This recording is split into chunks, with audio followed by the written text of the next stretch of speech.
Hi everyone, welcome back. I'm Ashton from Lofi.Book.Club. And if you haven't already, please subscribe and join the club. Woo! Oh, I'm sorry, that was embarrassing. Comment below. If you don't know what to comment, I guess just leave a stack of books or just write algorithm. I totally just stole that from my best friend Robert because he's always like, if you don't know what to put algorithm. Thanks, Robert. Just so you know, my dog is on my lap. I'll say this every time he's on my lap in a video, but this is going to be quite frequent. He's a lap dog and he's a pug, so you'll hear all sorts of sniffing and snoring. Let me just get him to say hello real quick before he goes to sleep on my lap. Oh, he's not happy about it. You want to see the yellow in the camera? Oh, I'm sorry. Did you know that there were movies that were then made into books? Well, I didn't, so let's talk about it. I recently read an article on MovieWeb and I found it really interesting. We're used to books being adapted into movies, and whilst they may not be 100% true to their written counterpart, they're still somewhat successful. What I'm not familiar with is movies that went on to be adapted and even sometimes expanded into the written word.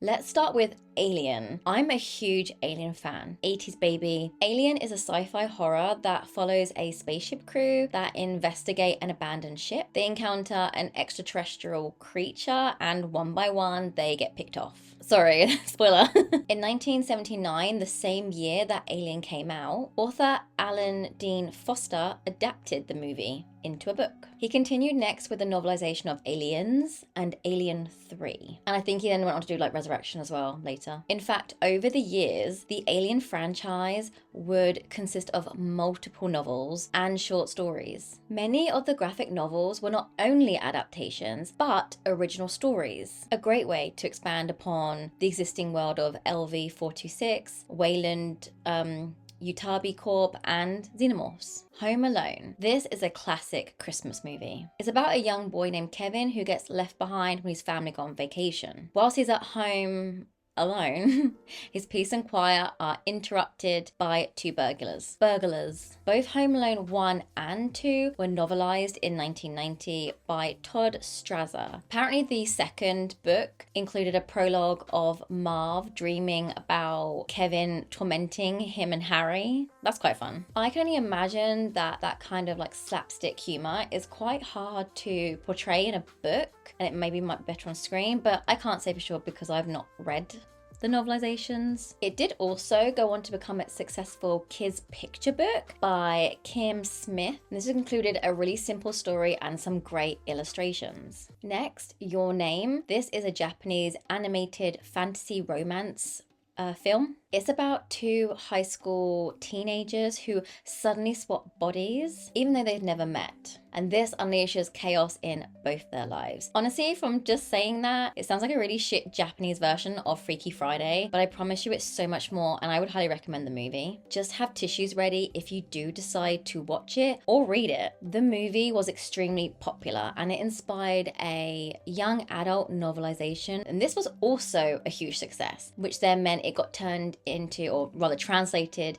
into English for a Western audience. Once Upon a Time in Hollywood by Quentin Tarantino. Quentin Tarantino. It's set in 1969 and it follows an actor and his stunt double as they deal with their personal lives and navigating the struggles in the movie industry. Quentin Tarantino went on to novelize the movie, and he even expanded on the characters' backstories and the aftermath of the ending of the movie. Apparently he has a 2-book deal with HarperCollins. According to People magazine, the second novel will follow the two main characters, Dalton and Cliff, and this will follow them both backwards and forwards in time. Classic Tarantino. And he'll also expand on scenes from the movie, including their time making Italian westerns, and he wants to add back in characters that were cut from the movie back into the book. However, it's been a while since this news broke of the 2-book deal, and still nothing. I couldn't find it anyway. I googled it. I found the first one, saw nothing of the second one, so we'll see. The Abyss, an oldie but a goodie. Another sci-fi movie from the 80s. This follows a US research and recovery team who are working deep in the ocean when they discover evidence of an extraterrestrial. And there's more to it. That was just a super simple synopsis. Orson Scott Card worked on the novelization of this movie very closely with James Cameron, who was the director. The book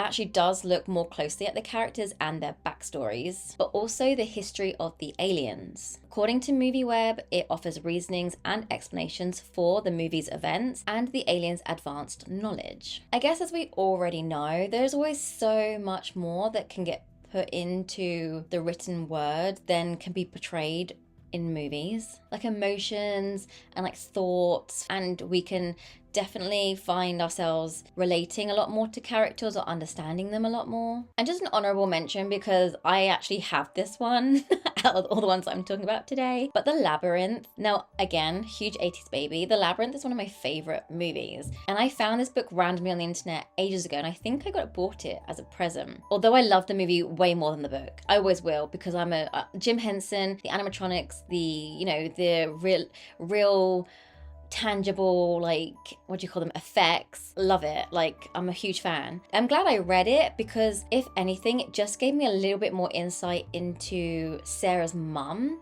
who we don't know really anything about from the movie, if I'm recalling it correctly, because I do watch it quite often. But in the movie, you just see a little picture of her mum with a man, and actually that man is David Bowie, or Bowie. But in the book, if I'm remembering this correctly, the book the book mentions that her mum was an actress and she fell in love with an actor who she's now with, which is why she's not with like Sarah or something like that anyway. And that's the little picture that Sarah in the movie has got. But I don't remember ever them saying that or telling us that. I could be wrong. Maybe I need to rewatch it. It's only been a couple months since I last saw it. So I hope you found this interesting. I thought my Labyrinth book was just like a one-off. I didn't realize that it was something that happened often in the movie industry. But now we know.